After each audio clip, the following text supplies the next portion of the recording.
Cada miércoles nuestro amigo, politólogo y compañero Franco Beverini, referente del Partido Solidario en Bahía Blanca, nos ayuda a pensar la coyuntura electoral y hoy lo tenemos una vez más. Seguramente nos vamos a salir un poco de la coyuntura porque estamos en este programa especial de El Ágora en homenaje a Néstor Kirchner. Franco, buen día, un gustazo compartir el aire con vos en un día tan especial y significativo. ¿Cómo estás?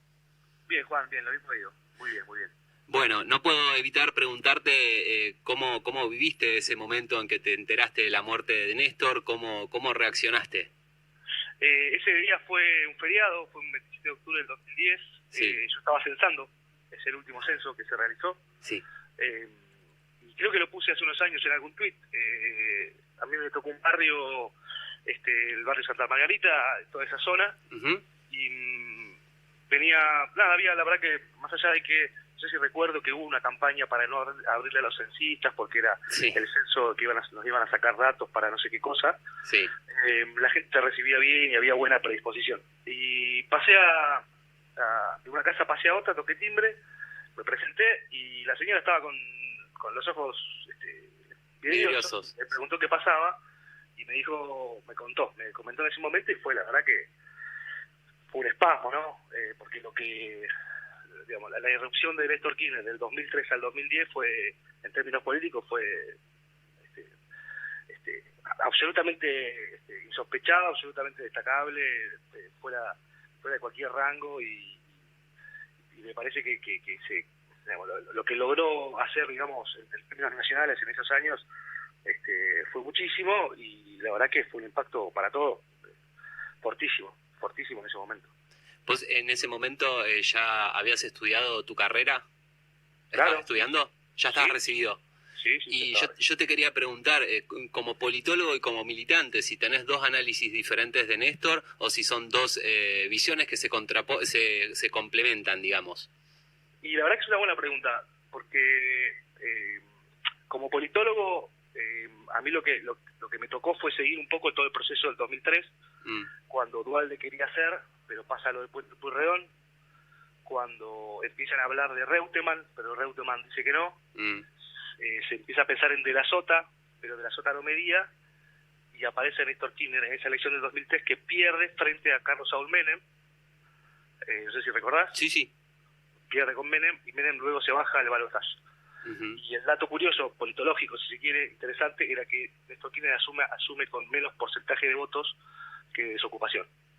Claro, y una situación además única, ¿no? Con un peronismo dividido en tres facciones, por así decirlo, en esa elección, y con un presidente o digamos, con alguien que finalmente es electo presidente con un caudal de votos que era mínimo, históricamente mínimo, y más con un sistema de doble vuelta como el nuestro. Sí, muy parecido al número que obtuvo el Frente de Todos a nivel local en septiembre pasado. Mira. Sí.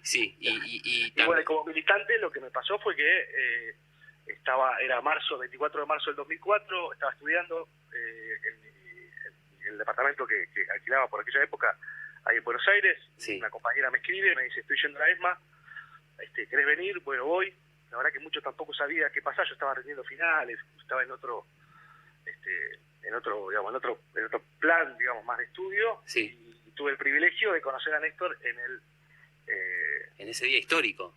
En ese discurso extraordinario cuando dice vengo a pedir perdón por estos 20 años de impunidad. Y nada, él me movió el piso, me hizo recapitular, terminamos todos llorando, fue un momento emotivo, épico, sensacional, digamos. Yo que siempre tuve una mirada como politólogo estadocéntrica, digamos, me vino a reafirmar, a contener, a sostener, a elevar a un plano práctico todo lo que habíamos leído en términos teóricos. Así que ahí hubo también un momento, digamos, militante y cientista a la vez, muy muy bonito, muy un gran recuerdo. Claro. Y preguntarte, como politólogo, una persona como Néstor Kirchner, o podríamos decir como Juan Domingo Perón, ¿no? Estos que marcan la historia, que sus nombres trascienden. Néstor mismo decía que era solo un hombre común, ¿no? Que había tomado una responsabilidad. ¿Pero realmente son personas comunes o son personas que aparecen cada muchos años como una excepcionalidad? Yo creo que son personas con talentos especiales, particulares, y especiales para el momento en donde irrumpen políticamente en términos absolutos. Creo que las características que tuvo Néstor de conducción, esa irreverencia, pero esa irreverencia en algunas cuestiones, pero ese respeto profundo al método, ese cuestionamiento, pero no un cuestionamiento que tenía como intención poner sobre la mesa cuáles eran las tensiones de poder en la Argentina, y no un cuestionamiento disruptivo, por decirlo de alguna manera, bobo, sí, hacia afuera, sino algo que era conducente. Esa capacidad que tuvo de generar bueno, esto es, hay libros enteros escritos al respecto, ¿no? Respecto a cómo él logró instalar algunas políticas que tienen que ver con sentimientos transversales dentro de los partidos políticos, y de esa manera poder ir rescatando o determinando quiénes eran los dirigentes que entendían la importancia de esas políticas, y poder con ellos, más allá por fuera o por dentro del peronismo, poder con ellos construir los consensos suficientes para que esas políticas tengan la potencia necesaria, ¿no? Me parece que no es solamente lo mismo que siempre hablamos, Juan. El contexto también determina las capacidades necesarias de nuestros dirigentes. Me parece que las características ya de cuna que traía Néstor Kirchner como dirigente, como político de raza, junto con las necesidades que tiene la sociedad argentina en ese momento, generaron una confusión y un proceso, para mi entender, virtuoso, de desarrollo claramente totalmente distinto al derrotero que venía siendo, digamos, desde el 98 hasta el 2003. Sí, totalmente de acuerdo.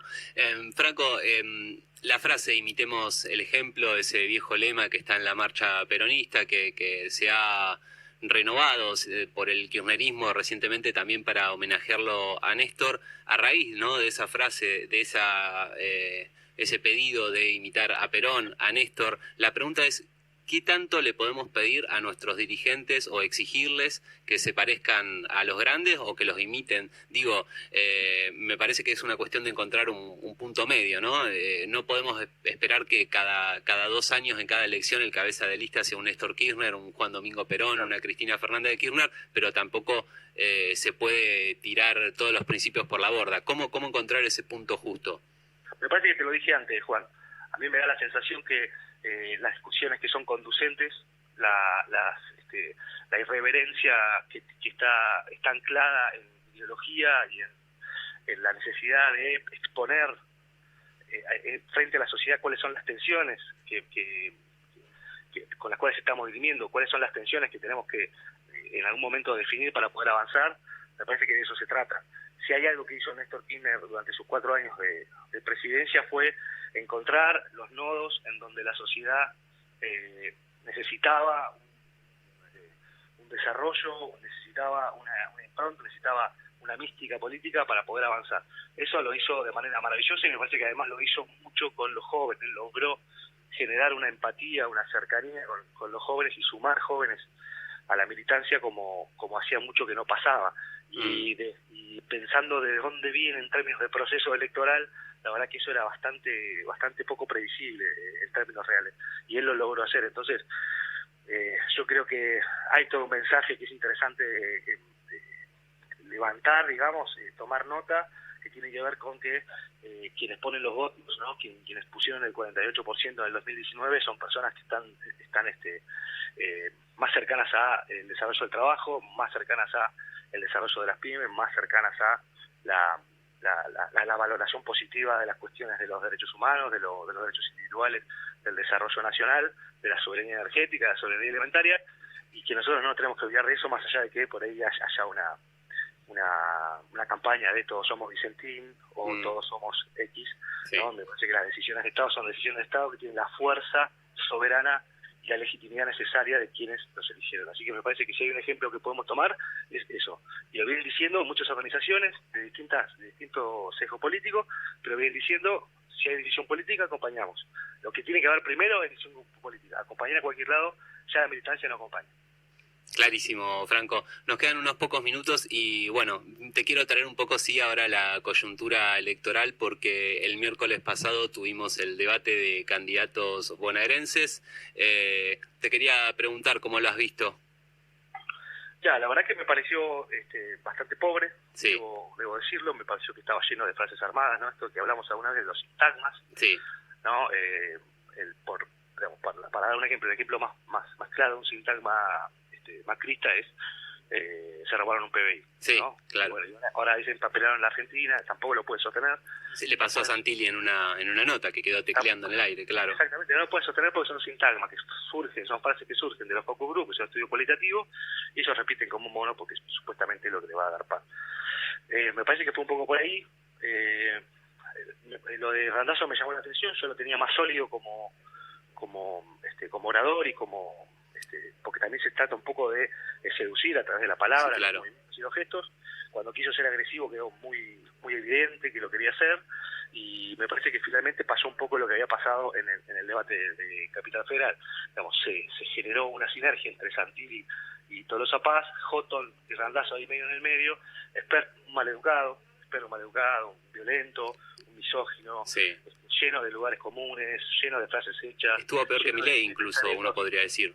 Sí, porque aparte de pensamientos infantiles, cuestiones que se caen, los por qué se caen absolutamente, cuestiones infantiles y viniendo a dar la verdad revelada. La verdad que me parece que ese tipo de candidatos, todos los candidatos que vienen a decirte cómo son las cosas, la aposta, la verdad que me parece que están muy por afuera de lo que está discutiendo, lo está debatiendo la sociedad hoy. Así que eso es lo que pide en general el debate. Me pareció mucho más rico el de Capital en términos de contenido y de formación de debate, y esto me pareció más una puesta en escena, y sobre todo en el caso de Santilli me pareció que fue a cumplir absolutamente, fue a hacer lo que tenía que hacer porque no le quedaba otra, pero que no estaba dentro de su agenda si él lo podía haber elegido.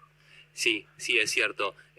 Se lo veía muy flojo a Santilli, de hecho hizo agua cuando tuvo el cruce con Victoria Tolosa Paz, realmente hizo agua, hubo una pregunta que pareció que intentó dar un golpe de efecto y no le salió, y la misma Tolosa Paz le decía, esa es la pregunta, ¿viste? Porque no quedaba claro, no sé si tenés ese momento presente, fue como muy recordable. Exactamente. A mí me parece que lo de Tolosa Paz nosotros sabíamos que iba a estar más preparada. De todas maneras, me parece que bajó un poco el tono de agresión respecto a lo que había sido la campaña hasta el 12 de septiembre, pero tiene como 2 o 3 ejes discursivos bien marcados que tienen que ver con la honestidad y con la gestión, digamos, esto que, digamos, cómo hablas de educación si en realidad bajaste el presupuesto de manera sistemática a un punto durante los 16 años que gobernascaba. ¿Cómo hablas de educación si buscaste 18 puntos porcentuales de participación en el presupuesto de la educación nacional del 15 al 19? Lo que pasa es que va un poco por ahí, por los datos, porque ahí es donde muere la posverdad. La posverdad se muere del dato. Vos ves que la posverdad va caminando, llega un dato y se muere. Claro. Entonces pasó con esto de Tenenbaum en la cuestión de la base monetaria, cuando realmente no puede contestar algo que no conoce y sale a decirlo en un medio nacional de manera, aparte de algo tan grave y algo tan estigmatizante como decir que Argentina se está empapelando, ¿no? Y bueno, me parece que está mal y que nos deja en evidencia la poca seriedad en términos de datos. Cada uno puede elegir el dato que quiera, pero tenés que tener algo para respaldarlo. En este caso no pudo dar uno que refuerce esa idea que había sostenido hacía 20 segundos. Bien, y nos queda un minutito, así que te pido brevedad, pero ahora a las 5 está convocado el acto, el Morón, en homenaje a Néstor Kirchner, que va a tener a Alberto Fernández como único orador. Preguntarte cómo lees esto, ¿no? De que sea el único orador, sabiendo que la vicepresidenta Cristina Fernández de Kirchner es una figura central en la historia de Néstor Kirchner, justamente porque fue su esposa, su compañera política y su sucesora en la presidencia. A mí me parece que, por supuesto que sí, por supuesto que tiene una importancia central, nodal en todo este desarrollo, eso no hay ninguna duda.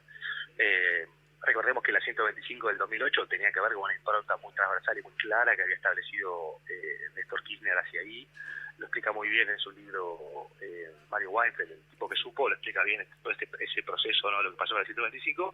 Pero a mí me parece que el que va a hablar es el primero, el presidente del PJ Nacional, luego el presidente de la Argentina, y finalmente el amigo y compañero de trabajo de Néstor durante esos 4 años de gobierno. No me parece mal, me parece que está bien, no me parece que se esté digamos, de alguna manera colgando de Néstor Kirchner para tener un poco más de visibilidad, de relevancia, porque la tiene y es claro, digamos, por la positiva o por la negativa la tiene. Seguro.